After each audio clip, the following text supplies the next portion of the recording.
तथोपलभ्यते नातनचार्दिना च सम्प्रतिष्ठा अश्वतथमेन सुविरूढमूढमसङ्गसत्त्वेन गुणेन चित्वा तत्पदा तत्परिमार्गितव्यं यस्मिन् गता न निवर्तन्ते भूयः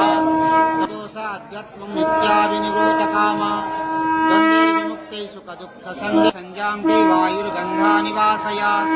श्रोतं चक्षुप्रसनं च रसनं घ्राणमेव च अधिष्ठ प्राणपानं समायुक्ता हरि बोला हरि हरि बोला हरि हरि बोला ज्ञानमपोहनं च वेदै च सर्वैरहमेव वेद्यवेदान्तकृतवेदविद्धेव चाहं द्वावीमो पुरुषो लोके क्षरश्चाक्षर एव च क्षरः सर्वाणि भूतानि कुटस्थाक्षर उच्यते उत्तमा पुरुषस्तन्या परमात्मादिजाहृतं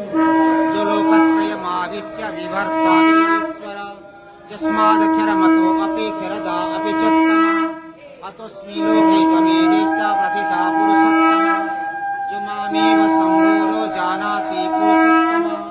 स सर्वं विभाजन्ति मां सर्पभावेन भारत इति गुह्यतमं शास्त्रमेदमुक्तं मया नः एतद्बुद्धबुद्धिमानं स्यात् कृतः कृतश्च भारत ओं तस्मिति श्रीमद्भगवद्गीतासूपनिषत्सु ब्रह्मविद्यायां योगशास्त्रे श्रीकृष्णार्जुन संवादे पुरुषोत्तम योग नाम 15 अध्याय